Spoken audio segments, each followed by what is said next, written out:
everyone. My name is Dara. Welcome to Dear Hallmark. And today I'm so excited that we get to talk about some Hallmark Mahogany stuff. And I'm not by myself today. Who we have in the home of Dear Hallmark is a legend. I just need you guys to just raise your glasses. Who we have the director of the debut Hallmark Mahogany movie, Miss Terri J Vaughn. How are you doing? I am so fantastic. Thank you for having me. Absolutely. Thank you for being here. So, I want to kick it off with a fun question before we get into the meat and potatoes of our conversation. Okay. What's a song, an album, or an artist that you just have on heavy rotation right now? Right now, it's so funny. I've gone back to Elle Varner, her first Oh, yes. album. I've been rocking that Yes.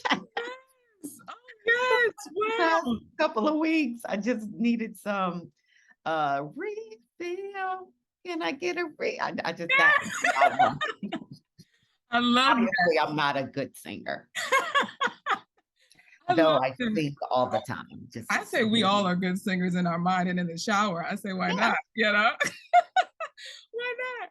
I've been dipping my toe, don't hate me, but in some Christmas music. I love a little Oh, really? Leslie Odom Jr. He's like Oh, my Michael Bublé. Like I love yes. him. His voice Yes. is amazing. So I've been listening Yes. to his Christmas albums a little bit prematurely, but I still love it. It's all good. You know, PJ Morton, are you a fan of his too? His Christmas Yes. album is amazing too. Yes, yes. Winter Wonderland on that album is my favorite with that island feel. So fun. So Isn't it fun. fun? It's Yes, such a fun album. I love his Christmas album. It's so fun. yes, yes. I love that.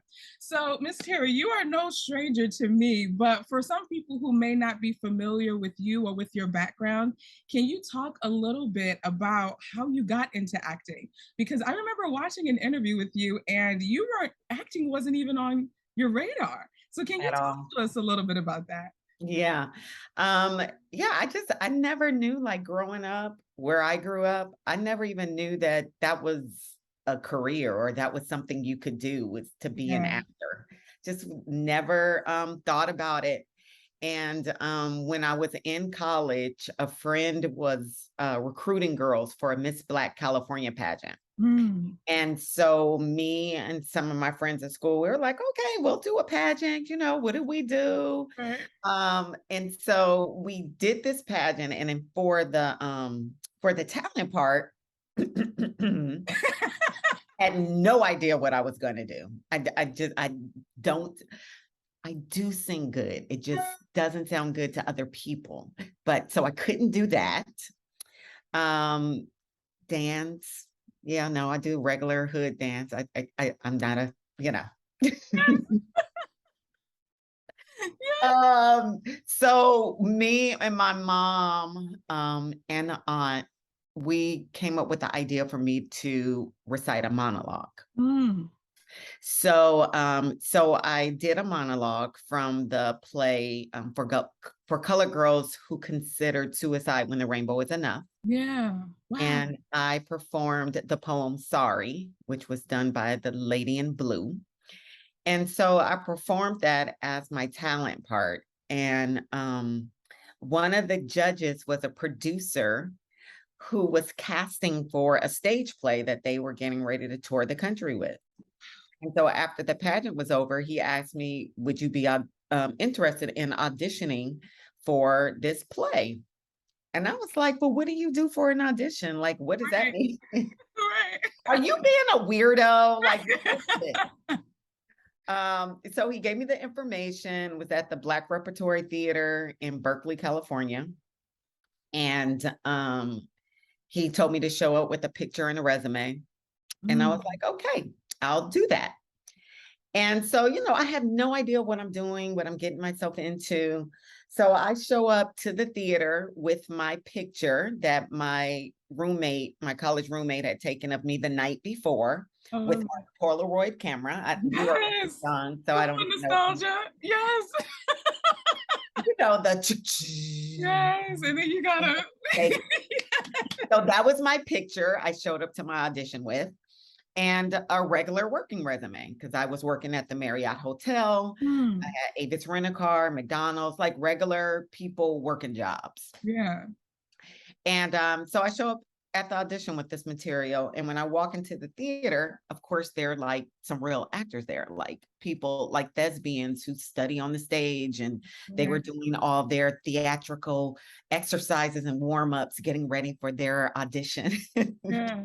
They were moaning and stretching and making all kind of humming noises. I was like, oh my God, these people are weird.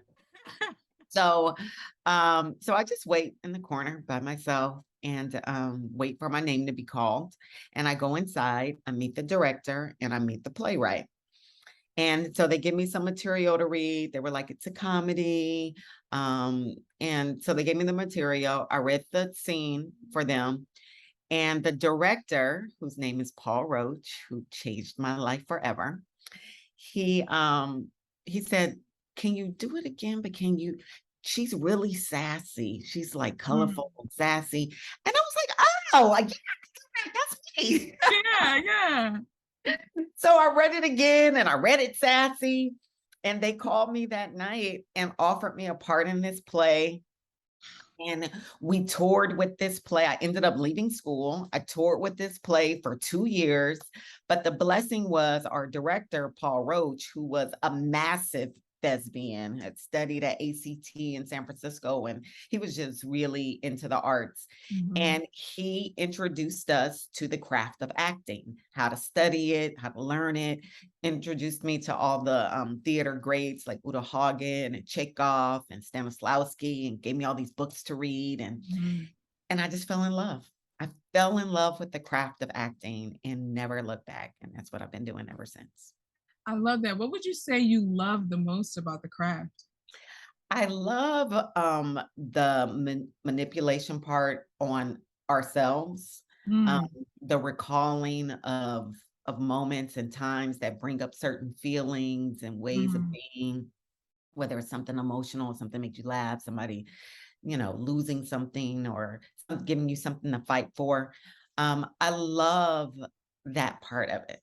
It's a very psychological thing. And I feel Mm. like anyone who signs up to do that is really brave, Mm. because you are tapping into memories and emotions sometimes that people go through life wanting to forget and Yeah. not wanting to relive. And we put ourselves in position to relive these sometimes really could be horrific or really sad or heavy Yeah. memories. We put ourselves, through that for the sake of the craft so we can give a performance that's honest and truthful.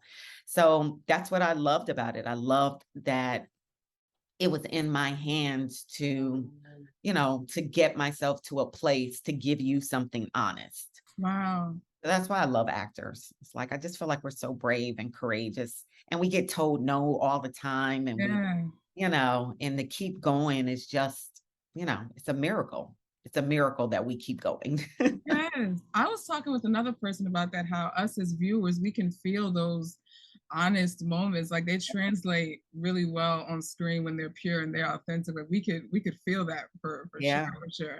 For Yep. sure. So tell us or talk to us about the transition that you took from being in this stage play to now being on sets, because I know you as the incomparable Lavita Alize Jenkins from the Steve Harvey TV show. But that wasn't your start, of course, when it comes to being on television and being on set. So what was that transition like for you from the stage to being on a set? So after we toured with that show for like 2 years off and on, there were a few of us that were in the show, and we decided that we were going to move to LA and pursue this acting career. And the beauty of where we were at that time is that we were so innocent and so Mhm. naive and just had we didn't have any hangups about anything. We just knew that we fell in love with acting, and that's where you go to get acting jobs. So we were just Right. going there, just excited and just knew that this was our path and this is what we were going to do. So we were going to go get a TV show or go get a movie. We were just going. Right. And there's just some beauty in that. Like you're not jaded, you don't have any expectations except for you're an actor and you're gonna go get some acting jobs. Mm-hmm. Um, so it was just like that. It's like, continuing on with what Paul Roach taught us about just honoring the craft. The first thing, I did was when I moved to LA is find workshops, find acting classes, find my tribe, my community. Mm-hmm. And that's what I did. That was the first thing I did, was just get in the mix, studying and making relationships. So it wasn't really hard. It was like, not that part of it. Getting a job is hard, but Right. getting in the mix of what was happening, that wasn't hard, because I was just focused on what I was there to do. And Yeah. as long as I could find classes, there's classes everywhere. I sat in on a few classes until I found the class that I felt like was great for me. And just studying under different people's tutelage and pulling from each one of them what I love and what I got out of their teachings, and just incorporated it into my own craft for myself. So that was great. And even when I'm coaching or teaching younger actors, that's my thing. It's like, you got to take the craft serious, and you got to want to learn it. You got to want to learn it, because it's people think it's easy because it just looks like we're just talking. Mm-hmm. But like you said, like those feelings that you feel, like it took some work for Yeah. us to be able to get there for you. And I just, it's important to me that if I'm working with anybody, that they honor the craft. Yeah. So what was it like being on a set for the first time as opposed to being on a stage? Like, how did that feel? Oh, the first thing I did as well was I started doing extra work. Okay. So Yeah. I could get familiar with what a sound stage was, because we had never done that. So I started as an extra, background work on a few shows. And I did that for, I don't know, sometime, maybe a year, 2 years or something like that, of just doing that, to get familiar on how a set goes, what's the etiquette of being on set, Oh, that's good. listening and learning. And that's what I was there for. I was there to listen and learn. I knew that this wasn't going to be my lifetime gig of being a background. Nope, I'm just right here so I can learn how y'all operate, how y'all move. And that's how I got familiar with it. I love that. And that carried on to you booking like your first recurring role until then you getting, the lead on certain shows. And then Yeah. your acting career just kind of was blowing up and built from there. So then from that, how did you get into directing? Did you always have an idea that you wanted to direct? Where did that come from? No, all of this that's why God is so amazing. I just feel like if people just listen, just, Um, I don't know, take advantage of, like, this weird stuff just comes, right? Like, even when my friend asked me about being in a beauty pageant, like, that was weird. I'm like, "Never said I wanted to be in a beauty pageant. Why are you asking me that?" right. Just saying yes to expose yourself to different things that Mm. may not have even been on your radar. Mhm. I just feel like that's how you build opportunity. And so along my journey as an actor, I did always know that I wanted to do more. I didn't want Mm. just act. Once I started learning the business, I knew I wanted to be more of a creative behind the scenes too. I wanted to come up with television show ideas. I wanted to Wow. help create television shows, um, and movies. So it started off with that. It started off with wanting to create different avenues and opportunities for myself as an actor, and for my peers. And in the journey of doing that, I started a independent production company with a girlfriend that I had met on another independent film set, Mm. and she had just written her first novel. And I was there as an actor. She was there as a costumer. And she had told me she had just written her first novel. She asked me if I would read it. And I read her novel and I fell in love with the book. I was Mm. like, oh my God, this book could be a TV show. So here, I was like, here I am. I'm like, I'm creating, I'm doing something. So I had told my agents at the time. And so they had set up some meetings for us to pitch this book as a TV series. And the feedback that we got was that this voice doesn't sound like a Black woman. This doesn't sound like a Black girl. And we were like, but she Black. She wrote Right. it. Right. Like, so that kind of like put a fire under our butts. Like, Mm. They have an image of either what they want us to be or who they think we are. Right. And it's not based on anything that's truthful. Right. Because we live in this skin, we live this life where we are it. Yeah, right. So Exactly. for somebody to tell you that, oh, that doesn't sound like a Black person, it's really weird. Yeah. So anyway, that just lit a fire under our butts. And so we started a production company with the idea of creating content that was our voice, for acting opportunities, not just for me, but for other actors, and to tell stories that mean something to us, that are in our own voice and not created by somebody other than us telling us that's our voice. So that Yeah. was really important to us.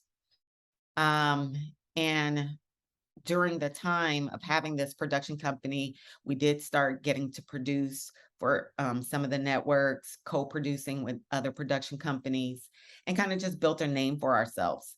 And so my producing partner, her name is Cass Seegers Beatles, she wrote a script. She wrote this hood comedy. We were working with another producer by the name of Ricky Hughes, and she was working with these influencers, these social media influencers. And, I have been working with young actors for a minute at this point because I was teaching classes. I had a theatrical bookstore in Atlanta. I was teaching classes out of there. And so I love the idea of working with fresh new actors and, just sharing what I know and giving it to them. So I was already working with actors, directing them in scenes in our classes. So I loved it. And so when this opportunity came up to where we had this hood comedy, it was going to star these fresh new actors who at the time was DC Young Fly, Yeah. Emmanuel Hudson, Ernestine Johnson. And a couple of them were already my students. And I was like, we don't really have money because we shot this like really low budget and we didn't really have money for a director or any of that. So I was like, I can direct this. First of all, it's a comedy, it's fresh, new, young talent, and it's a hood comedy. That's so me. I can do that. So that was my directing debut. We created an opportunity for me to direct. And, the team got all behind me and we had an amazing movie at the end of it. And BT got a hold of it and aired it. And so it just kind of made the rounds and they started giving me opportunities to direct stuff for them. And that's how it started. That's how it happened. Love that. Now, too, what I love is that you're not a stranger to the made-for-TV romance space because before Up TV became Up TV, you also did a lot of stuff for what it was called GMC. So Yep. you did Sugar Mama's My Sister, and I love that one. Yes. For Richer or Poorer, and Yeah. then recently you also produced The Baby Proposal on Yes. Up TV, which was really good. I saw that as well. Right. Yeah. So talk to us about how you got into kind of the made for TV romance circuit and what that was like and how that was different from maybe some other projects. Well, for me, like that's my sweet spot. That's my sweet spot. That's what I love. I love romantic comedies. Okay. Whether it's in a television show kind of scenario, like that whole thing with me and Sed and Steve and Wendy, and just that whole, it was about family, it's about love, it's about, people making changes and choices in life. I love those kind of stories because for one thing, it's just universal. Yeah. And, anything with love and romance is going to tug at your heartstrings. But then when there's comedy added, I just think that there's so much healing and laughter. So that's always my go-to. If I have a choice of projects, I'm going to choose the one that's comedy. I just am. I want to be an advocate for bringing more laughter into the world. I love that. I definitely love to laugh. So and I've been a recipient Yes. of your work. So I appreciate that. So let's cha-cha slide right on into Unthinkably Good Things, because when I tell Yay. you I'm excited, it's an understatement. As Have you someone, seen it yet? Have you seen a screener of it yet? I haven't, no. So I'm going to watch it. Like, I'm going to set a mood. I'm going to have popcorn. I was thinking about dressing up, but I'm not sure. I might dress up to watch it. But I'm gonna, like, it's gonna be a whole thing. Because when I tell you, as a Hallmark fan, like when they Mhm. even announced this, I was over the moon excited that this is a new Okay. venture that Hallmark is doing. Can you talk a little bit about how you got involved in the project? It's so perfect, right? Yes. The fact that they saw finally saw the opportunity to create this content based on this card line that Right? has been in our lives for so long. Like, I mean, I've been buying mahogany cards forever, not really thinking anything of it, but that's where we go. We go Sure. to what, reflects us Mm-hmm. and speaks to us. So for them to take the leap to create content for us to now watch Yeah. based on the success of that card line for the past 30 years. But look, it took 30 fucking years. Anyway, but we're here. Mm-hmm. Amazing. So it was the whole process. So Cass, my producing partner, she actually was hired to write the script. Oh, okay. And so she had told me about it, and she was like, I really think that you would be excellent to direct this.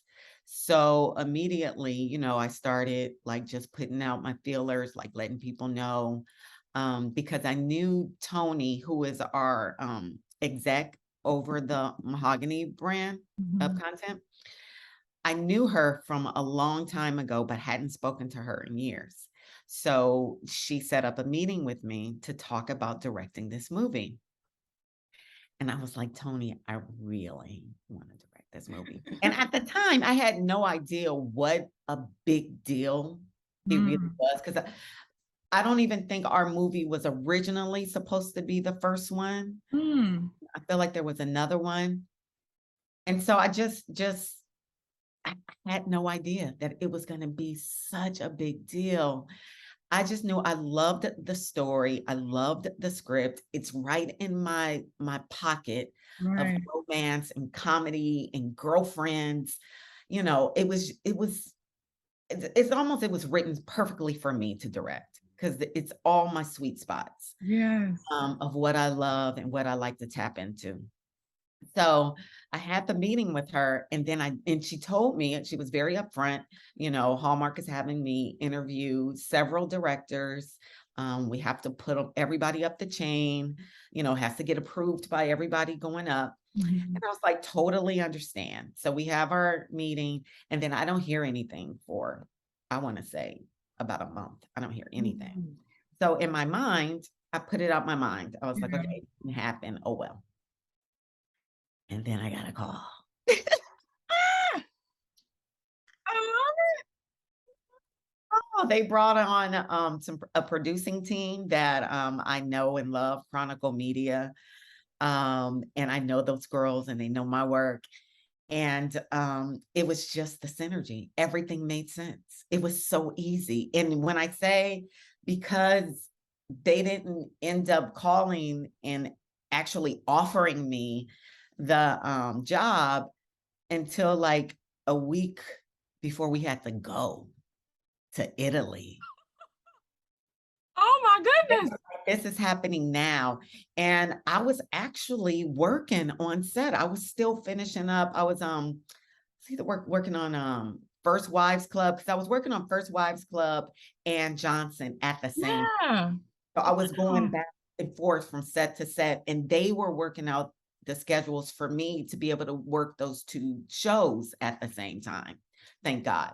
Because I love them both. Can't wait for you to see that. I started watching Johnson, so Oh, sorry, yes, ma'am. Yep. So and then this came and they were like, yeah, we need you to leave in like a week. I was like, I'm still working. I still have a couple of episodes I have to shoot. Got everybody on the horn, like, you guys have to work this out for me. You have to work this out for me. And the producing team over at Johnson was like, we're gonna work this out for you because this is a big deal. Yes. They rearranged the whole shooting schedule and shot me out in that week. Oh, wow. If it's meant for you, it's meant for you. Wow. Whew. Crazy, right? Yes. They worked it out and I left for Italy. Oh, my word. Wow. You were meant to direct this movie. That's what that means. Oh, my goodness. I can't believe you got me crying, Dara. What is happening? I'm so done with you right now. I'm so thrilled. What do you want? What? Oh gosh. So can you talk for people who haven't seen the previews, which I don't know how, you must be living under a rock, but can you tell people a little bit about the movie and what you hope people take away from it? So first of all, I have to give like big shout out to the whole Hallmark brand because they have been, like you said, they have been pumping this out. Yes. And I'm like, that speaks volumes. And it's nice to be able to know that you're being seen and you're being valued. Yes. And, because so many of our projects, networks, they just shoot them and they just spewing them out. It doesn't get the marketing support. A lot of our stuff doesn't. So when they laid out the plan for us and started like calling us on all the things that they were doing, I was like, oh my God, they really see us. They are really getting behind this. So I'm really thankful for that. And it's a love story. It's a love story between friends.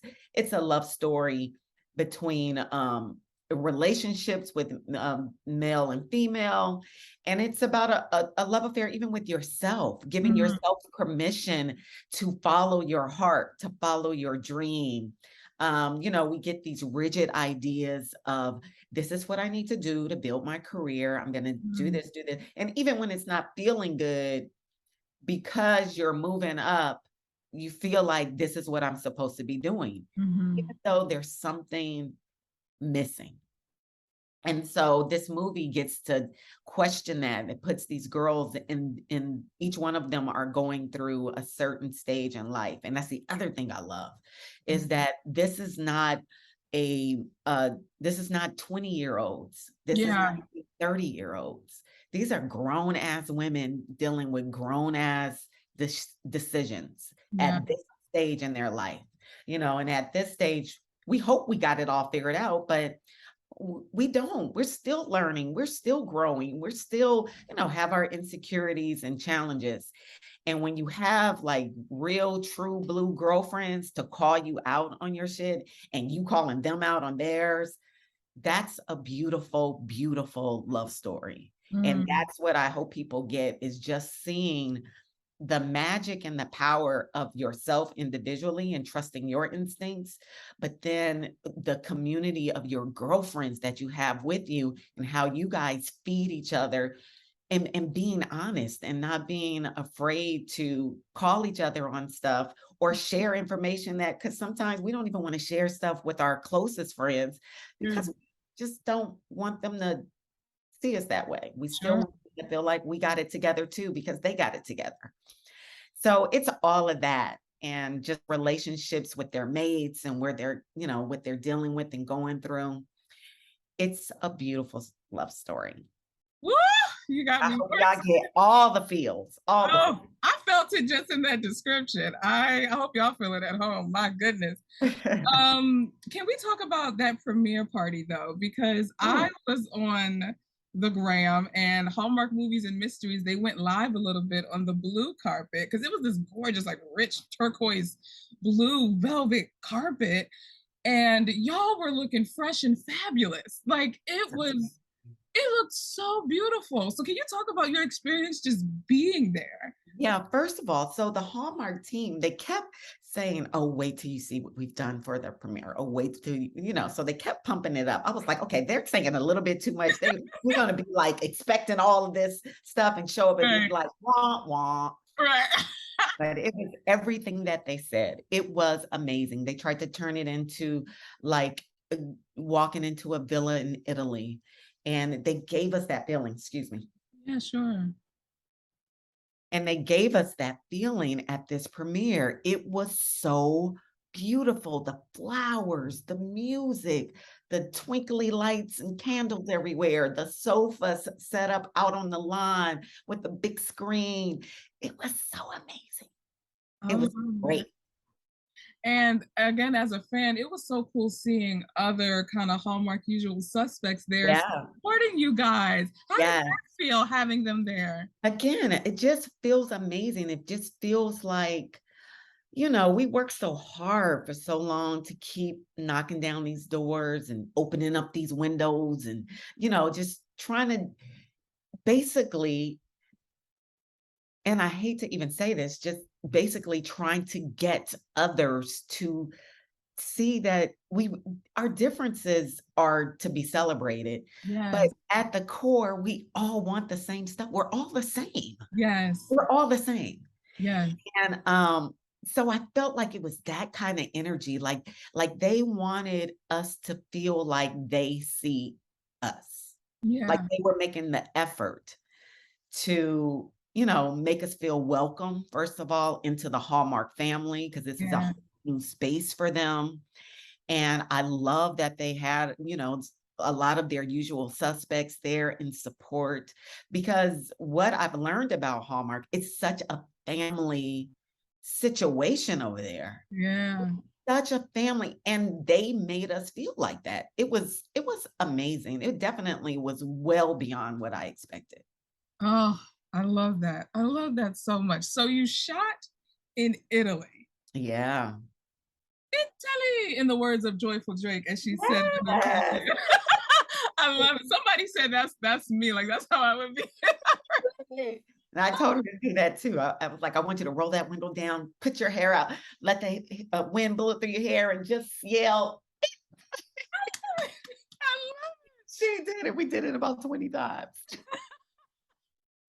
Now, how was that filming in Ah. Italy? Like getting the shots, being in the culture of it, all the food, like all of it. How was that experience for you? It was amazing, and that was the big part of it for me. I'm like, if they have allowed us to shoot this movie in Italy, that's a big ticket price. So I'm Mhm. like, oh, Hallmark is coming through.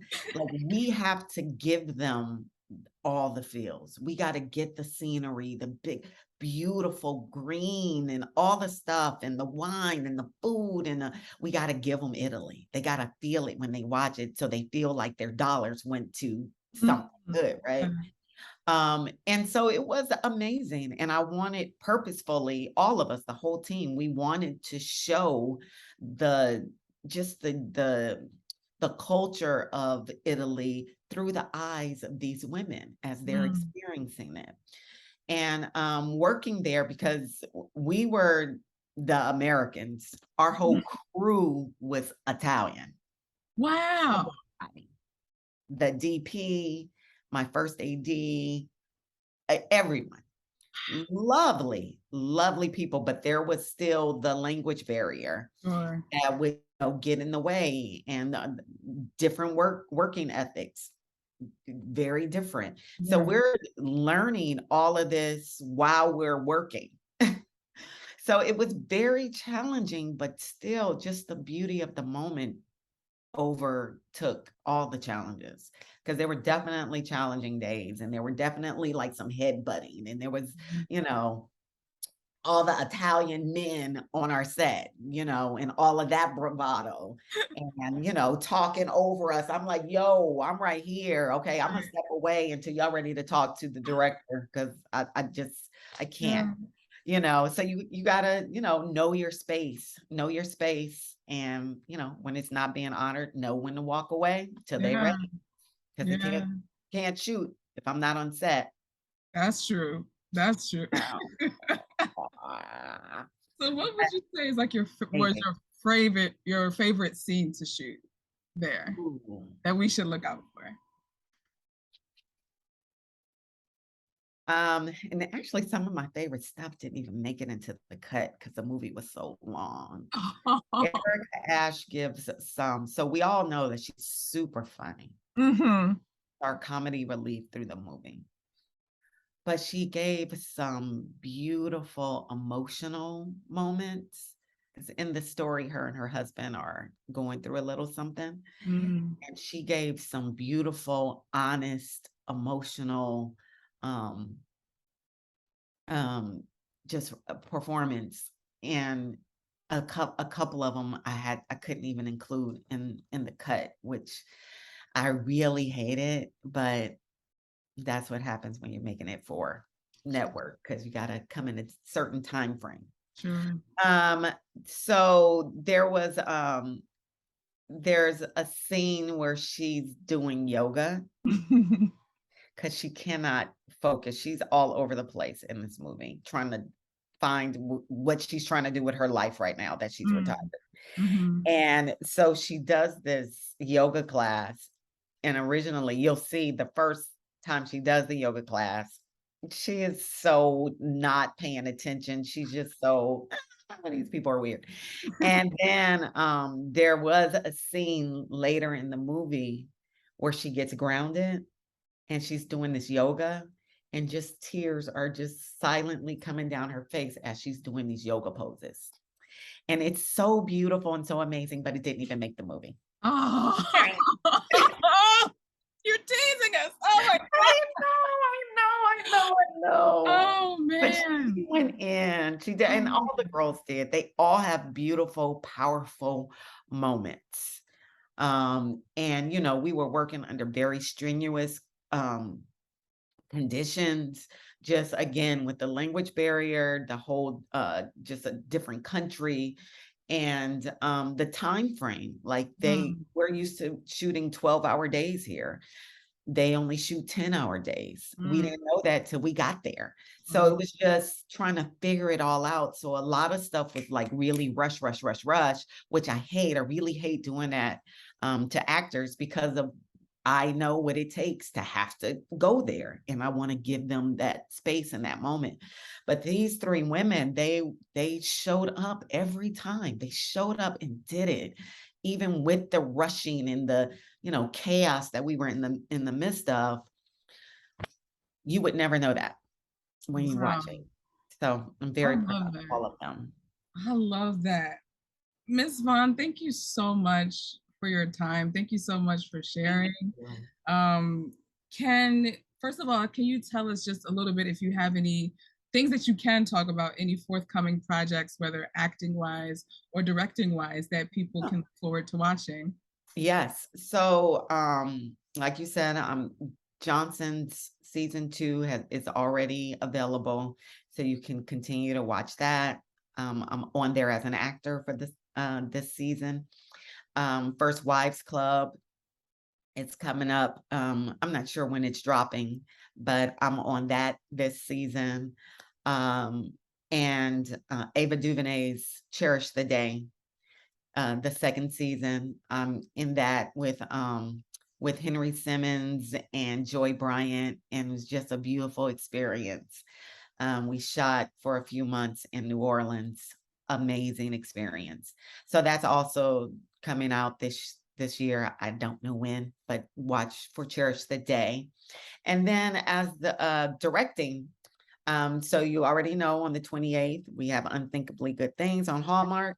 But then also on the 30th, August 30th, my episode of Tales that I directed, and I directed their first romantic comedy episode of Tales, because Tales is really dark and grimy, based Okay. on all the hip hop music. And they decided they wanted to try a comedic episode, and they hired me to direct it. And so Wow. that's airing on Tuesday, the 30th of August. And I'm so excited about that too. It's so fun. It's so fun. I can't wait for you guys to see it. Oh, well, Miss Vaughn, thank you again. I hope we get to see you more. I hope this isn't the first time we see you in the Hallmark family from a director standpoint, but I also hope we get to see some of that your Yeah. acting in Hallmark as well. I think you would be a wonderful, wonderful addition to the Hallmark Thank family you. I in the received acting that. sense, for real. Thank I want to give you the last word, whatever you want to say to the viewers out there, whether it's about unthinkably good things or even just a piece of life advice. I'm gonna leave that up to you. You have the last word as our guest. Well, I'll just say, of course, I really hope that everyone listening and watching this tunes in for Unthinkably Good Things. And it is a manifestation of just trusting your instincts and going for it, even when it's really scary. I feel like, especially as women, we always second guess, Mm. just based on other people's opinion, based on what we've been told, based on everything outside of us, even though something in our gut is telling us, oh, I really want to try this. I say, go for it. That's where God lives. That's where the faith meets. Go for it. Yes. I love that. Well, you guys, she's Terri. I'm Dara. This is Dear Hallmark. Thank you guys so much for watching and listening. I will talk to you guys in the next episode.